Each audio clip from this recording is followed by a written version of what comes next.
Dear students, so in previous class we were discussing about the location of roots theorem.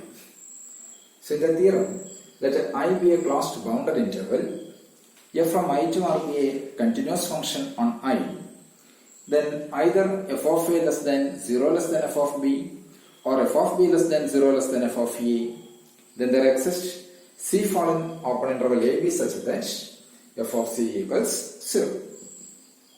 Then come to the corollary of this location roots theorem. So the corollary states that I equals closed interval a b be a closed and bounded interval on I, bounded interval, that f from I to R, f from I to R be a continuous function on I if k following R, k is any real number, k following R is any number such that infimum f of I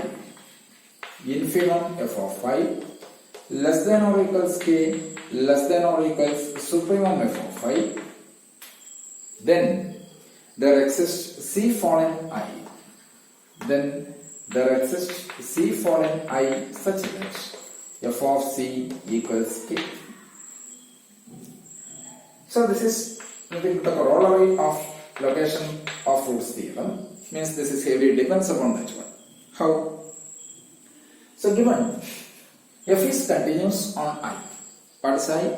I is a closed bounded interval. So then by maximum and minimum, absolute maximum and absolute minimum, maximum and minimum theorem, means f is continuous on I, then by maximum and minimum theorem, what is maximum and minimum theorem? So this f has an absolute maximum as well as an absolute minimum. So let C star be the absolute maximum of f of I and C star be the absolute minimum of f of I. C star be the absolute maximum of f of I and C star be the absolute minimum of f of I. That means, so C star, here it is C star following I such that this f of C star equals, what is f of C star here? So f of C star is supremum of f of I. That is clear from the proof of, yes, that is clear from the proof of the previous theorem. So let us C star be the absolute maximum of f of I, then C star following I such that f of C star is supremum of f of I. Clear? Again, understand, C star be the absolute minimum of f of I means C star following I such that f of C star equals infimum of f of I. That is the absolute minimum. So we have clearly, this implies infimum of f of I or f of C star, that is f of C star less than or equals k less than or equals f of C star. Clear? Then by Bolzano intermediate value theorem, there exists C in between C star and C star such that f of c equals k. Okay, so that is what we requires here. Why? Means if is continuous on I, then clearly by maximum and minimum theorem, this f has absolute maximum as well as absolute minimum on I. Let C star be the absolute maximum of f of I and C star be the absolute minimum of f on I. That means there exists C star following I such that f of C star is supreme f of I and f of C star is infimum f of I. But we know that infimum f of I less than or equals k less than or equals supreme f of I. So according to this argument, in the light of these arguments, we know that, or we have f of C star less than or equals k less than or equals f of C star. But by Bolzano intermediate value theorem, What is Bolzano intermediate value theorem? The theorem says that if f of a less than or equals k less than or equals f of b, then C fall in open interval a b such that f of c equals k. So, by the means of that argument, f of c star less than or equals k less than or equals f of c star, there exists z lies in between c star and c star such that f of c equals k. That is what we reduce here. So this corollary heavily depends upon yes, Bolzano-Weierstrass intermediate theorem. Bolzano intermediate value theorem. Also, it depends upon the absolute maximum and the absolute minimum values. Clear? Okay. So, now come to another result. So, next theorem. The theorem states that. Come to a theorem. The theorem says that let I be a closed bounded interval. I closed and bounded interval. Closed and bounded interval. Let f from I to R be a continuous function on I. F from I to R is continuous on I. Define f of I equals f of I equals set of all f of x where x fall in I. X fall in I. Then f of I be a closed bounded interval. Is a closed bounded interval.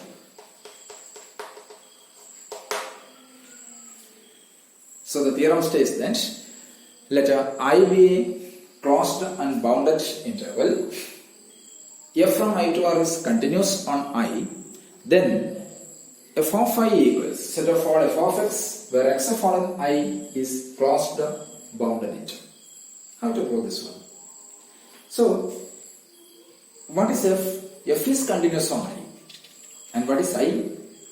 I is closed and bounded. So its proof is, come to the proof, I is closed and bounded.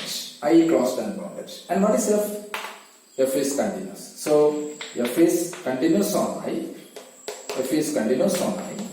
And I is bounded or I is closed and bounded. Surely we say that f of I is bounded. We can say that f of I is bounded. Clear? Now let m equals supreme of f of and small m equals infimum of f of I.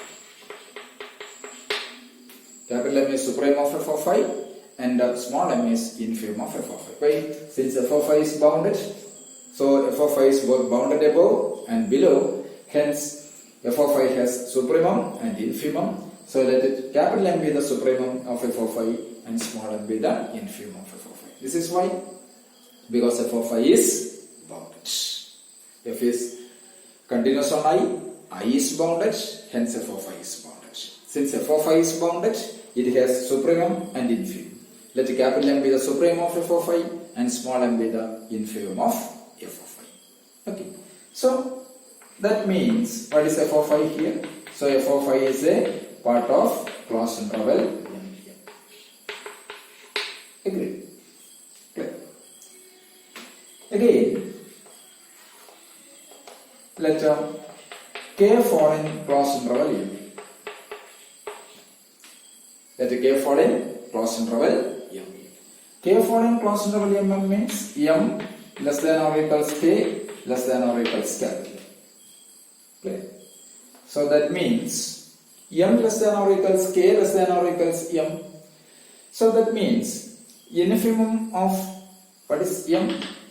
Infimum of f of I. So it is infimum of f of I less than or equals k less than or equals what is capital M? That is supremum.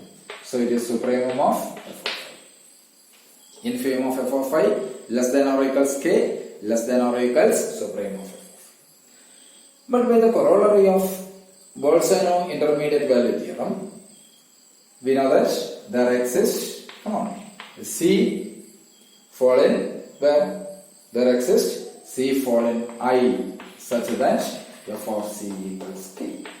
Okay, by the corollary of, by the previous corollary. Clear? Infime f of I less than or equals k less than equals to prime f of I, then there exists C following I such that f of c equals k. Clear? F of, that means, come on, k following where?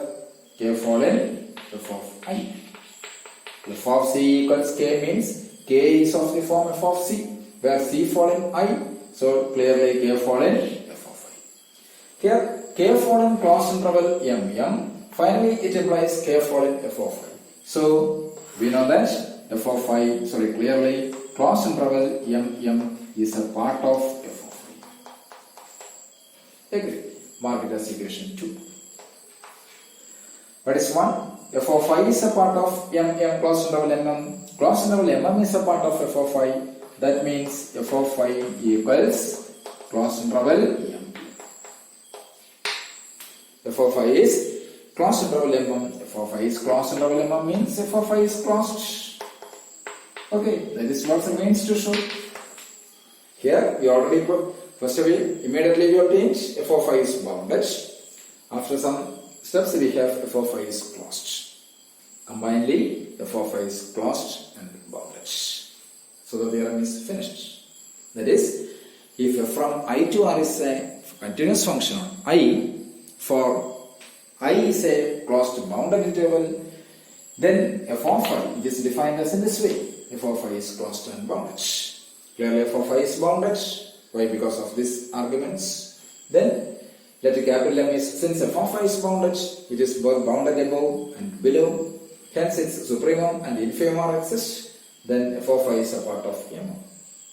Then let k fall in, for the reverse inclusion, let k fall in closed M. That is, k ranges from M to M.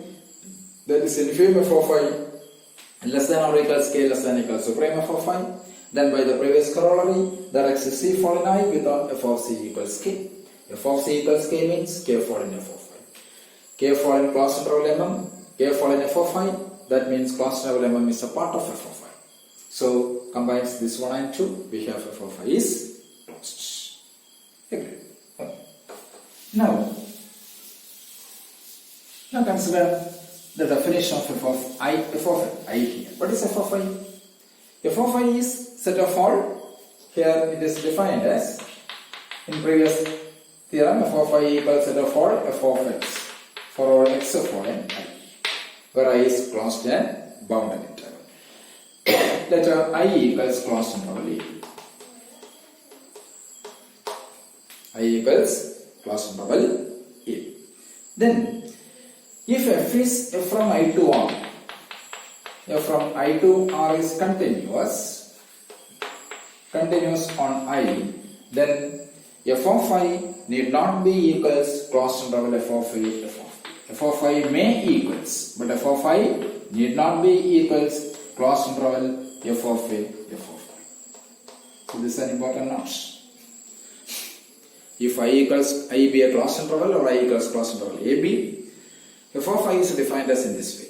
F of I equals set of all f of x with x of all I.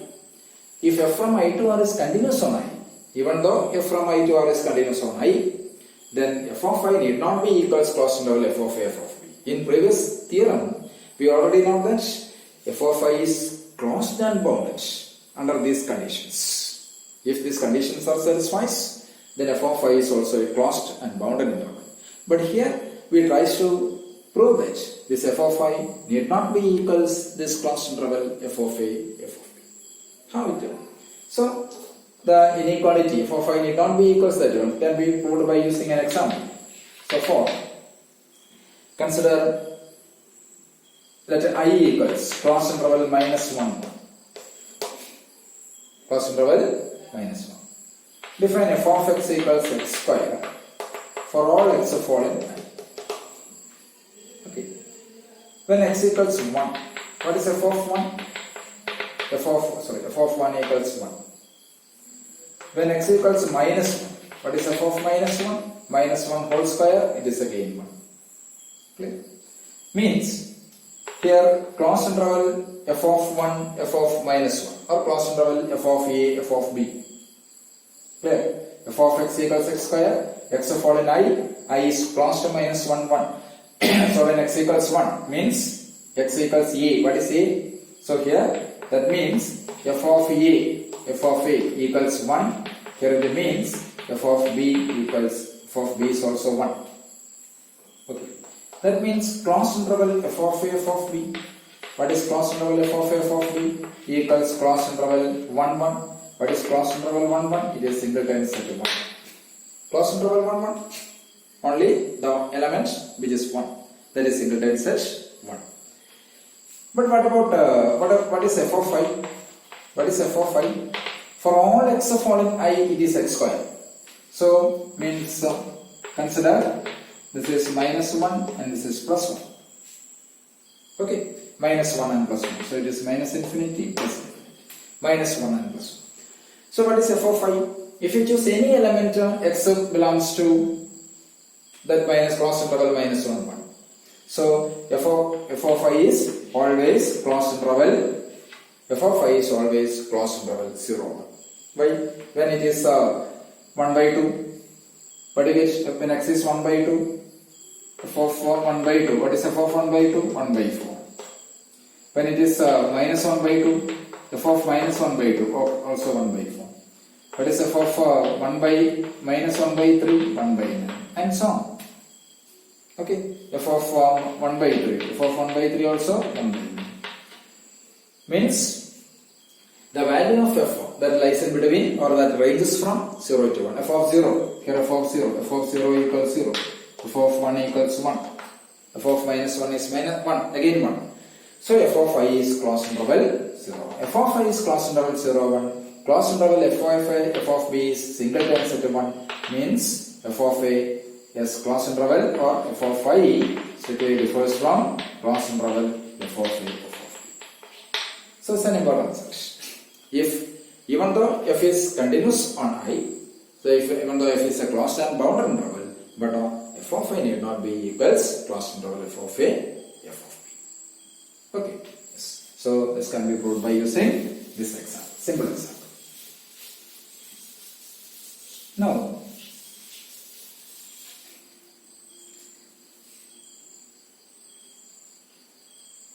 consider the preservation of intervals theorem. Next, we try to prove another theorem, that is preservation of intervals theorem. Preservation of interval theorem.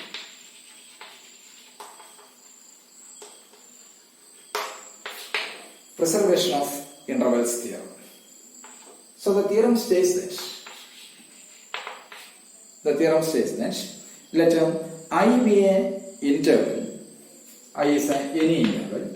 F from I to R is continuous on I. Is continuous on I. Is continuous on I. Then the set f of I is an interval. Then f of I is an interval. This is the requirement. I is any interval. F from I to R is continuous on I. Then f of I is an interval. So this is the preservation of intervals theorem. Means if I is any closed and bounded interval, f is continuous on I. So if f is continuous on I, then f of I should an interval. The set f of I should always an interval. How? So for its proof is let alpha comma beta. This is fallen f of I. With alpha and beta fallen f of I with alpha less than or equal. So it is alpha strictly less than beta. Okay. Then there exists a point A comma B for an I such that alpha equals f of A and beta equals f of A. Clear? Why? Since alpha and beta fall in f of I, f is from I to R, then there exists A comma B for an I such that you can select this alpha and beta. Choose an alpha and beta in this way. Alpha equals f of A and beta equals f of B. Later, K fall in closed interval alpha beta. K following closed interval alpha beta means yes, alpha less than or equals k less than or equals beta. Clear? Okay. That means since f is continuous, so we have f of alpha less than or equals f of k less than or equals f of beta. Clear? Or f of a or f of alpha. Since alpha less than or equals k less than or equals beta, we have f of alpha less than or equals k less than or equals f of beta. Sorry. Alpha less than or equals k less than or equals beta. Sorry. What is alpha? F of a. So it is f of a less than or equals k. What is beta? Beta is f of a. So f of a less than or equals k less than or equals f of a. So by Bolzano intermediate value theorem, that means there exists C following interval AB such that C following interval AB such that, come on, f of C equals k by Bolzano intermediate value theorem. So f of C equals k means what is k? K following f of I. Okay, k is of the form yes, f of C. So where C following open interval AB, then k following f of I. K following f of I. What is k actually? K is following closed interval AB. So here we have closed for alpha beta, closed interval alpha beta is a part of f of I. Closed interval alpha beta is a part of f of I. Then by the characterization theorem, there exists a characterization theorem. The statement is important. The proof is beyond the scope of your limit. Characterization theorem states that if a set, let S is a part of R.